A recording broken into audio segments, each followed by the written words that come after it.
kayak nono pangan asli ini.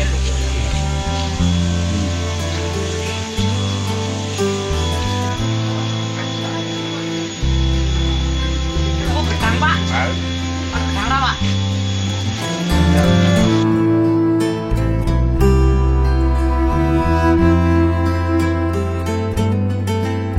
Ini sebuah kota Parakan di salah satu kabupaten Temanggung, yang mana kemarin tiba-tiba dihebohkan segerombolan kera itu ada tim petakilan begini.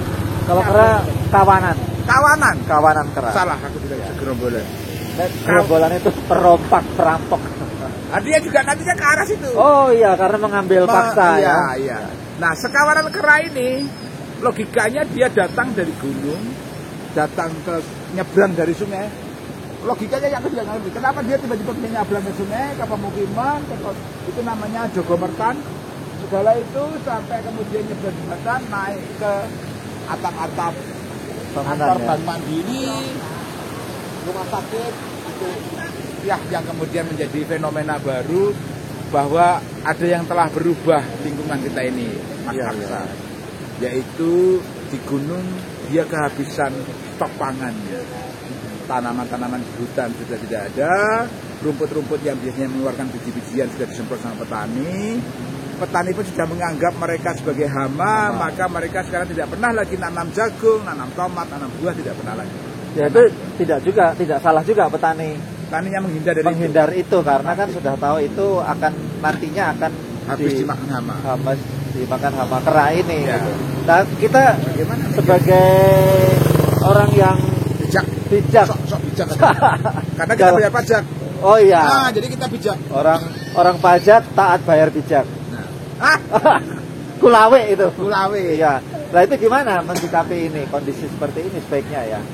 Kebetulan dulu kita pernah ada di komite konservasi yang memikirkan lahan milik perhutani untuk dijadikan hutan buffer. Hutan buffer itu menyiapkan tanaman-tanaman yang biasa dimakan oleh kera, di antaranya yang tidak dimakan oleh manusia. Karena kan hama kera ini memang udah dari dulu ya. Dari dulu ada. Jadi memang mereka dari dulu pun sudah disiapkan Pak. Sudah. Dan mereka punya tanamannya. Tanamannya makin lama diserang oleh manusia, ditebangi, yaitu diantaranya tanaman talok, kalau bahasa Belandanya dulu kersen. Ya. Terus tanaman-tanaman rumput yang lainnya juga pokoknya yang penting keluar biji sama punya tunas muda. Sehingga dia itu kalau ada sungai, dia akan balik lagi ke gunung sana. Tapi kenapa mereka kemarin berani nyebrang? Kelaparan. Mereka ingin merebut makanan manusia. Ya, maknanya berarti makan itu juga harus berbagi. Ya. Tidak hanya sesama manusia, tidak hanya bersedekah Jumat berkah, ada di masjid-masjid banyak makanan, anak yatim piatu kemudian dikasih beras atau baik BLT bentuknya. Konsep sedekah itu mestinya ke alam, ke semua makhluk hidup ya. Iya. Mari kita pikirkan nanti bagaimana makna makan ini membuat hutan-hutan buatan agar kera-kera itu tidak lagi turun ke kota. Ya. Mereka tetap pada gunung. Oke. Dari pinggir Kali Galeh, Paraan, Temanggung, kita mencoba untuk menelusuri apa aja yang kemarin terjadi selama beberapa hari belakangan ini dengan adanya sekawanan kera yang turun ke kota mencari makan. Dalam makna makan, karena makan harus bermakna. Langsung cus. Yo.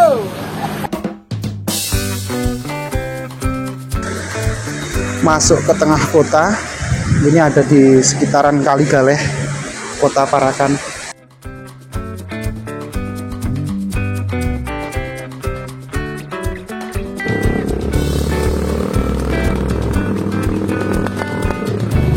Ini adalah juga yang dulu di ladang petani di atas sana banyak tanaman singkong. Itu pun dirusak, bahkan didukir sama monyet-monyetnya. Akhirnya karena itu hama, maka petani berkebijakan tidak lagi menanam pangan di atas sana karena dianggap kera-kera sebagai hama daripada makanan ini. Gedang rapanya cuma doang gitu. Coba bayangkan kalau aku sebagai seorang munyuk, bawanya gini, gitu, naik ke atas sana, gitu toh. Aku sudah kayak kera. Jerandalnya mereka. Aku sudah kayak kera ya. Woi. Oke. Tahunnya yang beriko berarti tinggi pedet.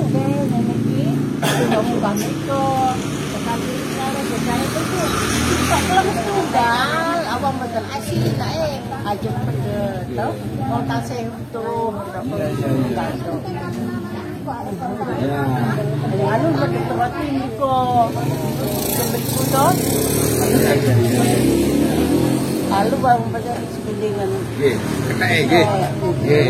Para ketek ini. Mungkin gini Pak, kera-kera itu sampai ke kota, sampai ke desa-desa ini mungkin di gunung itu sudah tidak ada makanan. Dengan istilahnya peralihan lahan seperti biji-bijian kan sudah jarang loh Pak, karena sekarang petani itu bahasanya apa, tenaga kerja juga sangat sulit, susah, juga mahalnya tenaga kerja, karena di Temanggung tanah itu beda dengan di kabupaten lain. Karena untuk pertanian di Temanggung itu sangat-sangat mahal, apa itunya, apa ongkosnya, ya enggak, biaya pertaniannya, biaya pengolahan tanah, karena tanahnya kan miring-miring. Kalau tanahnya di kabupaten lain kan, misalnya mau nyangkul apa pakai mesin ada, metik apa traktor juga bisa. Kalau di sini harus pakai manual, pakai tenaga manusia. Orang nyangkul udah pada jarang yang mau. Iya, makanya petani beralih yang mendapatkan hasil, tapi yang penting bukannya mahalnya Pak, sulitnya tenaga buruh tani. Jadi mahal juga itu sulit, akhirnya petani beralih ke mulsa. Ya. Nah, kalau ke mulsa itu otomatis kan rumput-rumput nggak tumbuh, dan rumputnya itu kadang-kadang disemprot, kan sudah nggak ada tanaman. Kalau dulu kan ada itu yang kayak kecil-kecil hitam itu, tanaman apa itu kan juga enak, apa buah ranti itu apa itu kan, ranti. Ya itu kan juga itu, mungkin itu makanannya kera-kera. Ya mungkin seperti itu di sini aja nek ranti itu enak tuh, yang hitam-hitamnya ya. Makanya sampai ke bawah. Bahkan di desa saya itu juga ada beberapa ekor kera itu kemarin itu seliweran di depan rumah, terus lari kemana. Dulunya 2, sekarang itu udah jadi ada 5 atau berapa. Mungkin dia kan beranak, kalau bersembunyi di mana terus beranak seperti itu.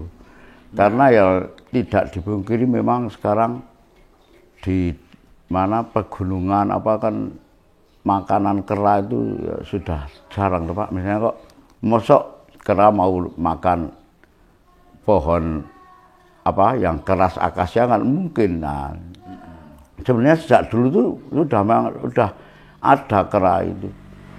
Cuman sekarang saya tanya petani, kenapa Pak kok tidak nanam jagung apa di sela-sela sebelum nanam tembakau?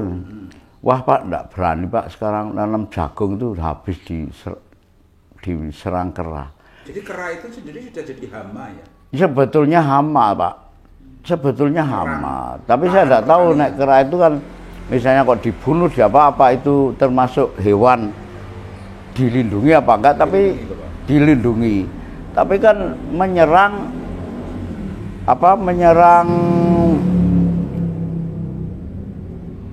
tanaman pertanian. Nah, di situ padahal orang kalau mau membunuh kera itu kan kasihan. Saya pernah ketemu orang bedil nembak. Mbok di bedil mbok piye, wah Pak, nggak tega Pak nek kera itu nek mau dibedil Pak dipateni. Wah, itu berarti kan saya hanya mancing tok, berarti bagus orang itu, berarti kan masih punya perasaan, punya moral seperti itu.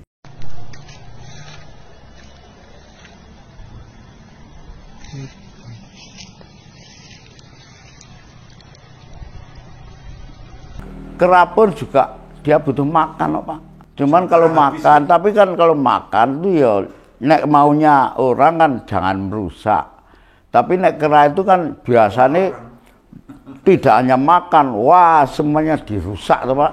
Nah, tanaman satu bidang, satu petak gitu, nggak bisa habis. Akhirnya di hutan tanaman untuk buah-buahan untuk makan kera, rumput-rumputnya keluarnya biji-biji sudah disemprot petani.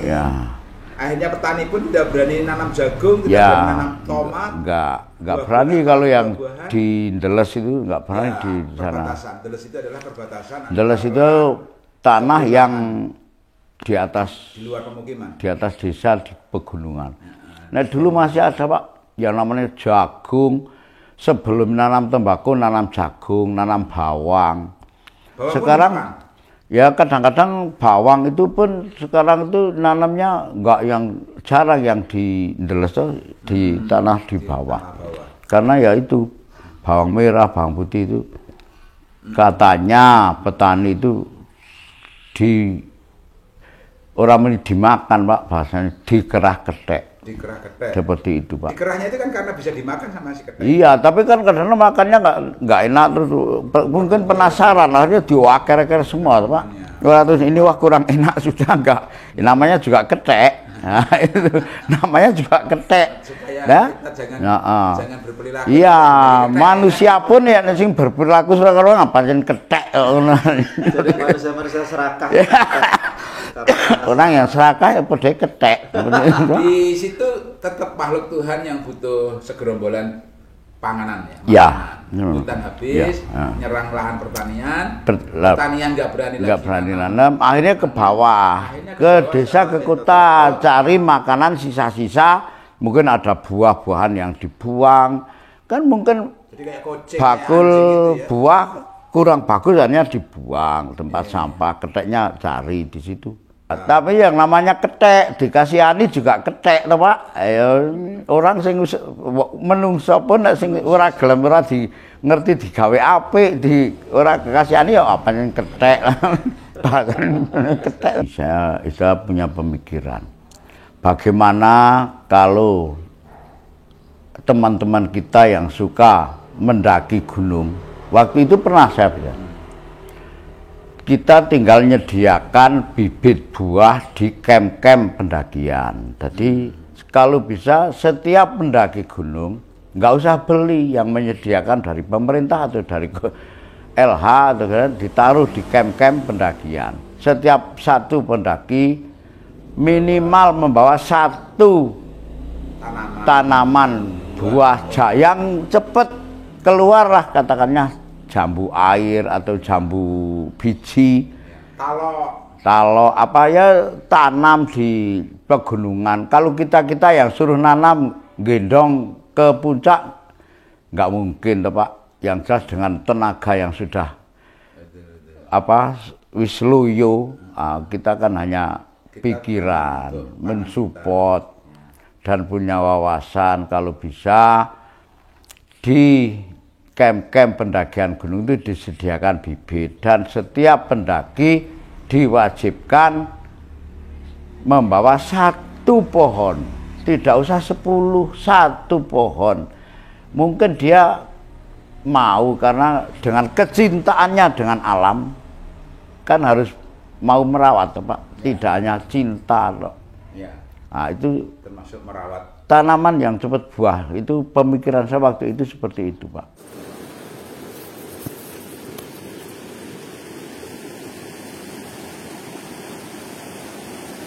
Selamat siang, hari ini kami bersama Kepala BPMBG Suming Sindoro.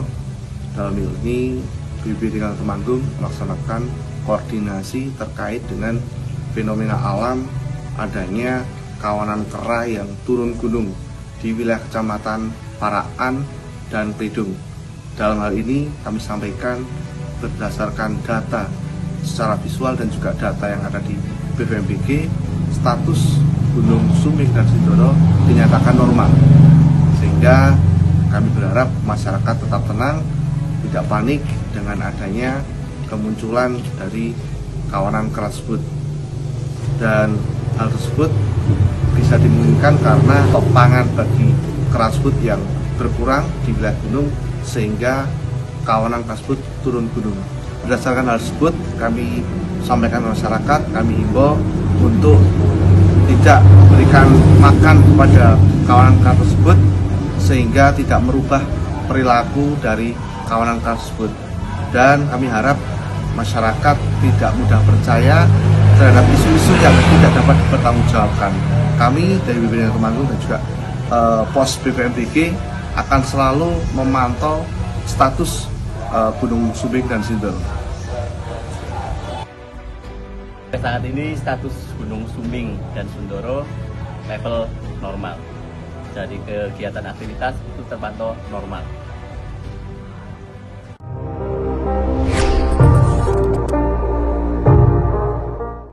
Makna makan perlu juga untuk bicara tentang makanan-makanan yang kita biasa makan.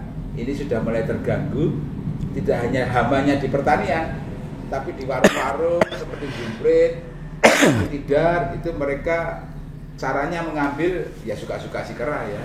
Dan itu menyadarkan kita bahwa hidup manusia itu berdampingan dengan makhluk lain. Ya kan selama ini kan mungkin terlalu asik sendiri manusia. Kita ngomong makna makan pun kan juga baru kali ini yang ngomongin makna makan binatang. Iya, karena sudah saling berebut maunya. Dan paling penting tadi pesan Pak Lurah, jangan seperti ketek yang rakus serakah. Iya, masa manusia dibilang kayak ketek itu. Oke, kita lihat sampai mana nanti makna makan menelusuri kemauan si gerombolan kera ini. Bukan hanya kera loh ya, gerombolan kera.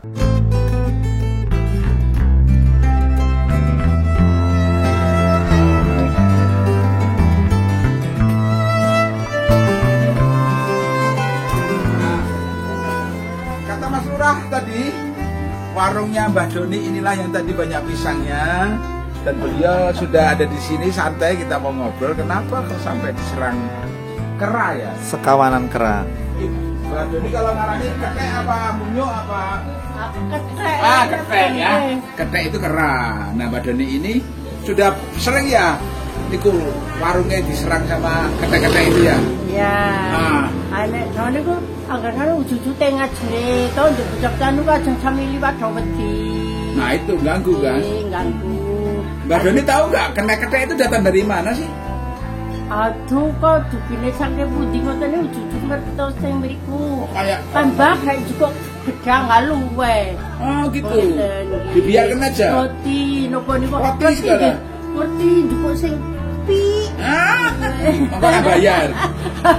Apa dan bayar?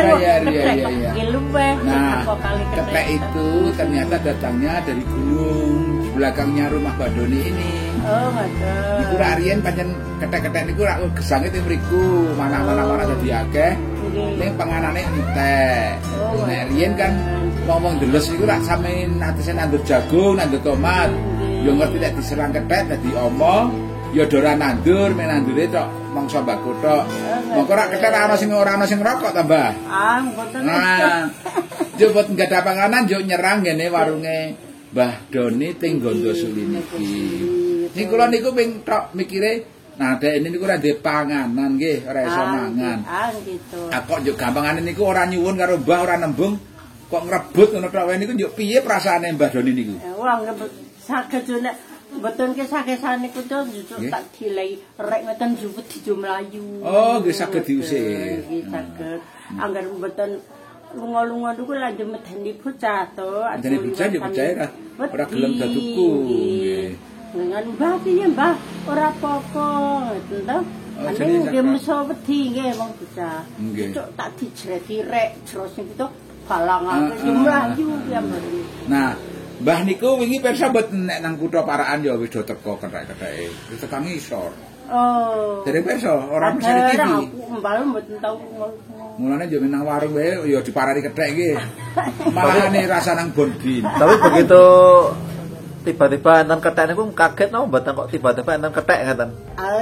Niku betul-betul bakal nyolong gedang. Banyak. Nanti to aku mbahku nang dhuwure niku. tahu nembe saya beken tepot angkat sak wasan. Mboten dipangan ya niku. Oh, tidak selalu dimakan. Diacak-acak tok nggih. Acak-acak nih. Rusak ya Mbah ya. Rusak. Supaya mereka tidak turun lagi dari gunung, Mbah mau nggak jadi penyumbang tanaman ini, makanan buah-buahan ke ketek-keteknya itu. Caranya sedekah tanduran, kaya kersen, kaya talok, sing cepet awan niku tak dadule teng ngene alas ben dapat mandap nggih. Kersa mboten melu nyumbang, Mbah.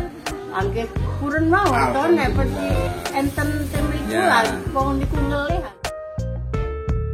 Demikianlah episode kali ini. Besar harapan kita punya kepedulian dengan sesama makhluk hidup untuk tidak merusak alam, terus menyediakan ketersediaan makanan yang dapat dimakan oleh binatang-binatang di habitatnya. Dan ingat pesan Pak Lurah tadi, jangan sampai kita serakah seperti kera yang kelaparan. Mak, nak makan. Ya udah, sampai jumpa di episode berikutnya. Jangan lupa subscribe, share, dan komen. Dah.